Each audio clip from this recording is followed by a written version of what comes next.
Hi అండి. అందరూ ఎలా ఉన్నారు? బాగున్నారా? నేను కూడా చాలా బాగున్నాను. Welcome back to my channel home is on and passion. నేను మీ సుధా. దీపావళి అయితే మనకి ఇంకా చాలా దగ్గరలో ఉంది కదండి. ఇంకో 2 రోజుల్లో దీపావళి పండుగ అయితే వచ్చేస్తుంది. ఈ దీపావళికి ముందైతే ఎంటైర్ యాక్ట్ ఆఫ్ క్లీనింగ్ అనేది మన ఇంట్లో ఉంటూ ఉంటుంది. ఒక యాక్ట్ ఆఫ్ క్లీనింగ్ తోటే మన దీపావళి అనేది స్టార్ట్ అవుతూ ఉంటుంది. అలాగే ప్రతి ఫెస్టివల్కి ఒక క్లీనింగ్ పార్ట్ అనేది మన హిందూ ఫ్యామిలీస్లో చాలా ఇంపార్టెంట్. సో ఆ ప్రాసెస్ తోటి నేను కూడా నా ఎంటైర్ హోమ్ని అయితే మొత్తం క్లీనింగ్ అయితే చేసుకుని వచ్చేసాను. సో ఇప్పుడైతే ఇంటిని రిఫ్రెష్ చేయడంలో స్టార్ట్ చేశాను అనమాట. ఫస్ట్ ఆఫ్ ఆల్ మొత్తం లివింగ్ రూమ్ అంతా కూడా కర్టెన్స్ అని కానీ బెడ్షీట్స్ అని కానీ ఇలాగనమాట, పిల్లో కవర్స్ ఇవన్నీ కూడా తీసేసాను, వాషింగ్కి అయితే వేసేసాను అనమాట. సో ఇక్కడ వచ్చేసి నేను మొత్తం బెడ్షీట్స్ ఇవన్నీ పిల్లో కవర్స్ వేసుకోవడం స్టార్ట్ చేశాను. ఫస్ట్ అయితే దివాన్ కట్కి అయితే వచ్చేసాను అనమాట. ఇంకా ఈ దివాన్ కట్ మీద బెడ్షీట్ ఇవన్నీ కూడా దివాన్ సెట్ అంతా కూడా మార్చేస్తున్నాను. సో ఈ దివాన్ కవర్ వచ్చేసి నేను డిమార్ట్లో తీసుకున్నాను అనమాట. ఓన్లీ కవర్ వచ్చేసి అంటే ఇదంటే సింగిల్ బెడ్షీట్స్ ఉంటాయి కదా, సో అవన్నమాట నేను తీసుకున్నాను డిమార్ట్లోనే. దానికి నేను వచ్చేసి ఈ పిల్లో కవర్స్ నేను అంటే పక్కన బూస్టర్ కవర్స్ ఉన్నాయి కదా, అవి అయితే అమెజాన్లో దీనికి మ్యాచ్ అయ్యే విధంగా తీసుకున్నాను అనమాట. సో అట్లా సెట్ చేశాను దివాన్ కట్ బెడ్షీట్ అయితే నేను.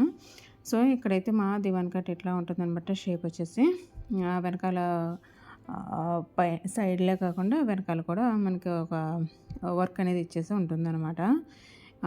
సో దీన్నైతే ఎప్పటికప్పుడు కూడా డస్టింగ్ అనేది బాగా చేసుకుంటూ ఉండాలి, ఎందుకంటే వర్క్ ఎక్కువగా ఉంటుంది కాబట్టి.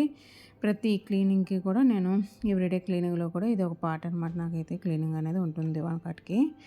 సో ఇప్పుడైతే మొత్తానికి బెడ్షీట్ అనేది ఎక్కడ చెక్కు చెదరకుండా మనం ఎక్కినా తొక్కినా సరే ఎట్లా ఉన్నదో అట్లాగే ఉంటుందన్నమాట. నేను చేసి ఫోల్డింగ్ వల్ల నాకు ఫోల్డింగ్ చేసుకున్నానంటే కవర్ అనేది పైకి రాకూడదు, చాలా చిరాకు వేస్తూ ఉంటుందన్నమాట నాకు. దివాన్ కట్ ఎప్పుడు కూడా చెదరకుండా నేను మళ్ళీ కవర్ మాసిపోయింది తీసేసేంతవరకు కూడా కవర్ అనేది అట్లాగే ఉంటుందన్నమాట, ఫోల్డింగ్ అనేది. సో ఇక్కడైతే మొత్తానికి ఇట్లా సెట్ చేస్తాను. సో దివాన్ కట్ బెడ్షీట్ అనేది ఎట్లా ఉందో తప్పకుండా కామెంట్ సెక్షన్లో చెప్పేయండి.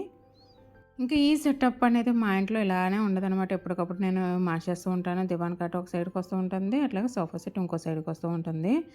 ఇది ఈ లివింగ్ రూమ్ ఎప్పటికప్పుడు కూడా నేను చేంజ్ చేస్తూనే ఎప్పటికప్పుడు రిఫ్రెష్ చేస్తూనే ఉంటానన్నమాట. నాకు ఎప్పుడు ఒక వస్తువు ఒక చోట ఉంటేనే చాలా బోర్ కొట్టేస్తూ ఉంటుందన్నమాట. ఎందుకంటే ఇంట్లో ఉండేదాన్ని నేను కదా, సో నా ఇల్లు నాకు ఎప్పుడు కూడా చూడడానికి లుక్ వేరేగా ఉండాలన్నమాట. సో అలాగనమాట. అప్పుడప్పుడు ప్రతి పండగకి అంటే మెయిన్గా ఏంటంటే ఫస్ట్ ఆఫ్ ఆల్ వచ్చేసి జనవరిలో ఒక సెట్ చేస్తూ ఉంటాను ఒక థీమ్గా. అట్లాగే తర్వాత వచ్చేసి మే నెలలో ఒకసారి సెట్ చేస్తాను. తర్వాత వచ్చేసి మనకి ఇట్లాగనమాట దీపావళి టైంకి అలా ఇంకో సెటప్ అనేది మారుతూ ఉంటుంది లివింగ్ రూమ్ అనేది. ఇంకా ఈ కర్టెన్స్ అనేవి తీసేసాను అనమాట. ఇంకో కలర్ పింక్ కలర్ కర్టెన్స్ ఉంటే అవి తీసి మళ్ళీ ఈ కలర్ కర్టెన్స్ అనేవి వేసాను ఇక్కడ. అవి కాసంత మార్చినట్టుగా అనిపించింది. అట్లాగే డోర్ కర్టెన్స్ ఈ 2 తీసి విండో కర్టెన్స్ కూడా మార్చాను అనమాట. విండో కర్టెన్స్ కూడా ఒక థీమ్గా కింద పెట్టాను అనమాట. ఈ రోజంతా కూడాను పింక్ అండ్ రెడ్ కాంబినేషన్లో కనిపిస్తూ ఉంటుంది లివింగ్ రూమ్ అంతా కూడాను. ఎప్పుడు కూడా నేను అట్లాగే సెట్ చేస్తూ ఉంటాను అనమాట. ఒక ప్లేస్కి ఒక థీమ్ అనేది ఒక కలర్ అనేది యాడ్ చేస్తూ ఉంటాను అనమాట.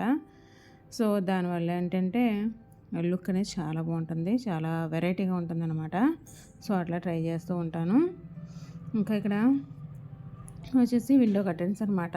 ఆ లివింగ్ రూమ్లో వచ్చేసి విండోస్ వచ్చి ఇట్లాగనమాట. చిన్న విండోస్ ఇట్లా 3 ఉంటాయి, పెద్ద విండోస్ వచ్చేసి డోర్ కట్టేటివి కూడా ఉంటాయన్నమాట. సో ఆ డోర్ విండోస్ కర్టెన్స్ కూడా ఎప్పుడైనా నాకు మార్చాలనిపిస్తే మారుస్తూ ఉంటాను. ఈ విండో కర్టెన్స్ మాత్రం ఎప్పుడు మారుస్తూనే ఉంటాను అనమాట. సో ఇది లివింగ్ రూమ్లో మాకు ఈ వెంటిలేషన్ కోసం అనమాట. అంటే లైటింగ్ కోసం అట్లాగే గాలి కోసం నేను కాస్తంత ఎట్లా అనమాట ఆ 3 కర్టెన్స్ అనేవి వేస్తాను. ఎప్పుడు కూడా విండోస్కి నేను 2 కర్టెన్స్ అనేవి ఉండవు లివింగ్ రూమ్లో. 3 కర్టెన్స్ కింద చేస్తాను అనమాట, 2 కర్టెన్స్ని. సో లుక్ అనేది చాలా డిఫరెంట్గా చాలా బాగుంటుంది, నాకైతే ఇట్లా ఇష్టం అనమాట. సో అట్లా అనమాట కాంబినేషన్ ఇట్లా సెట్ చేశాను విండో కర్టెన్స్కి. ఈ కర్టెన్స్ని ఇట్లాగనమాట కింద నొక్కి పెట్టాను నేను. సోఫాకి అయితేను నొక్కి పెట్టి ఈ విధంగా వేసాను అనమాట, లూజ్గా వదిలేయకుండా. దానివల్ల వెంటిలేషన్ వస్తుంది, చక్కగా గాలి వెళ్తారు లోపలికి అన్నీ కూడా వస్తాయన్నమాట. ఎప్పుడు మనకి తలుపులు తీసుకున్నా సరే ఇబ్బంది ఉండదు. సో కర్టెన్స్ అడ్డు అనేవి రావు అనమాట దీనివల్ల.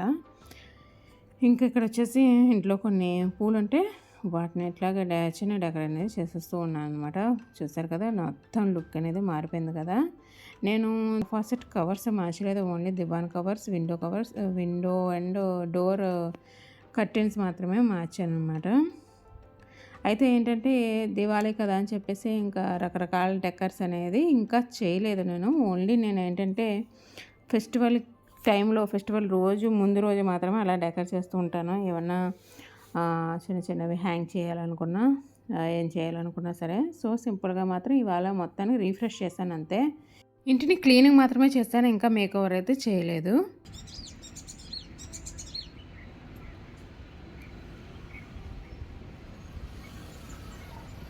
ఇలా మన ఫెస్టివల్స్ టైంలో చేసుకునే చిన్న చిన్న డెకర్స్ కానీ, మేకోవర్స్ కానీ, క్లీనింగ్స్ కానీ ఇవన్నీ కూడా మన హార్ట్ అండ్ మైండ్ కూడా ఎంతో ఫ్రెష్నెస్ అనేవి తీసుకొస్తూ ఉంటాయన్నమాట. ఈ ఫెస్టివల్స్ మనకే కాదండి, మన ఎంటైర్ ఫ్యామిలీలో మన రిలేషన్ బాండ్ అనేది ఎంతో పెరగడానికి అనేది అవకాశం వస్తూ ఉంటుందన్నమాట వీళ్ళ వలన. ఎందుకంటే ఈ ఫెస్టివల్ టైంలోనే కదా మన అందరూ కూడా ఫ్యామిలీ అండ్ ఫ్రెండ్స్ గ్యాదర్ అవుతూ ఉంటాం. చక్కగా అందరూ కలిసి ఆ టైమ్ ఆఫ్ జాయ్ అనమాట అదైతే మనందరికీ కూడాను. చక్కగా ఫెస్టివల్ని ఆనందంగా సెలబ్రేట్ చేసుకుంటూ ఉంటాం అనమాట. మీరు కూడా మీ ఫెస్టివల్ని ఎట్లా సెలబ్రేట్ చేసుకున్నారు తప్పకుండా కామెంట్ సెక్షన్లో చెప్పండి. ఇంకా ఇదైతే ఈవినింగ్ టైం అట. మా పాప అయితే ఇంటికి వచ్చేసింది. ఇంకా తనైతే కాస్తంత మళ్ళీ ఫ్రెష్ అయ్యి ఇంటికి వచ్చిన తర్వాత స్నాక్స్ అవి తిన్నదనమాట. ఇంక ఇప్పటికడే రీడింగ్ టైం అనమాట.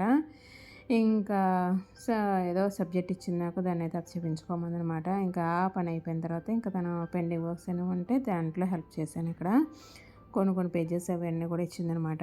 అవన్నీ రాయమని ఇవన్నీ కూడా రాసి పెట్టాను అనమాట ఇక్కడైతేను. ఈ దీపావళి అనేది 5 రోజుల పండుగ కదండి. ఇంకా దీపావళి నుంచి నాగుల చవితి వరకు కూడా ప్రతిరోజు కూడా చక్కగా క్రాకర్స్ ఇవన్నీ కాల్చుకుంటూ ఉంటాం కదా. సో ఆ ఫైర్ క్రాకర్స్ సౌండ్ అనేది ఇప్పటి నుంచి మన అందరికీ కూడా వినిపిస్తూ ఉంటుంది. ఇంకా దీపావళి అనేది నియర్గా ఉంది కాబట్టి మీ అందరికీ కూడా ముందుగా దీపావళి శుభాకాంక్షలు. ఇంకా మా పాప పెట్టుకున్న పూలు అయితే మా చెట్టు అనమాట. సో అదే మీకు చూపించేస్తున్నాను. చాలా హ్యాపీ కదా. సో ఇది ఫ్రెండ్స్ ఈరోజు వ్లాగ్. మళ్ళీ కలుస్తాను.